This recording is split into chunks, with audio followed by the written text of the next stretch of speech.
Municipal election आनी घुसपा गोंधळ. Municipal election हे डे वनसून गोंधळाचो कारबार गोंयांत आमी पळयला. जावं तें डिलिमिटेशन, जावं तें रिजर्वेशन, हेचेर स्टेट इलेक्शन कमिशन हे गोंय सरकाराचे, भाजपा सरकाराचे बावले जावन तेंच्यांनी आपणाक जाय पळय तशें डिलिमिटेशन केलें, रिजर्वेशन केलें आनी तेकाच लागून लोकांक कोर्टान वयचें पडलें. दुर्दैव की ज्यो संस्था डेमोक्रेसी घटमूट करपा खातीर आसा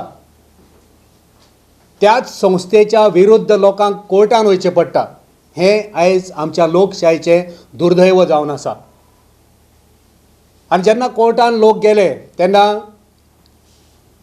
हो एकंदर जो प्रोसेस आसलो तो त्या प्रोसेसाचेर कोर्टान आक्षेप घेतलो आनी स्टेट इलेक्शन कमिशनाक हो प्रोसेस बंद करचो पडलो. आदेश दिलो की हे सगळें तुमी सारकें करात, कायद्या प्रमाणे करात आनी तेच्या नंतरूच हो प्रोसेस मुखार व्हरात. 1 तारखेर आनी एक निवाडो येयलो, स्टे. आतां स्टे येयली ती स्टे कोणाचेर हें कोणीच नियाळ केलो ना. स्टे कोणाचेर? इलेक्शन घेवपाक स्टे काय कोर्टान जी ऑर्डर दिल्या ते ऑर्डरीक स्टे? कित्याचेर स्टे, कोणाक स्टे, हेचो अभ्यास नियाळ करिनासतना इलेक्शन प्रोसेस स्टार्ट केलो. आनी जे कॅन्डिडेट आसात त्या कॅन्डिडेटांक 2 दीस दिले आनी हे 2 दीस दिल्या कारणान एक घुसपा गोंधळाचें वातावरण निर्माण जालां.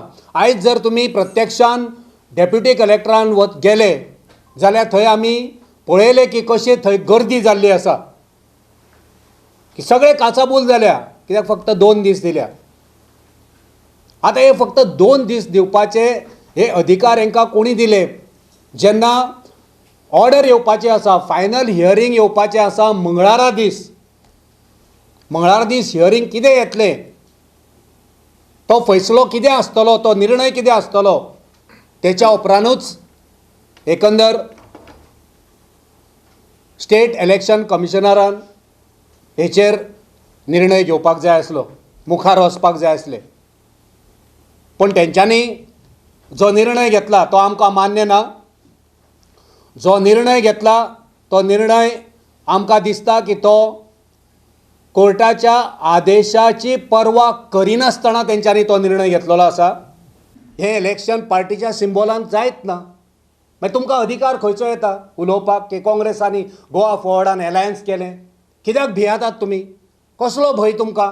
एलायन्स केले, एलायन्स ना केले, हितून काँग्रेस पार्टी जावं BJP जावं हे गोवा फॉरवर्ड प्रश्नच येना.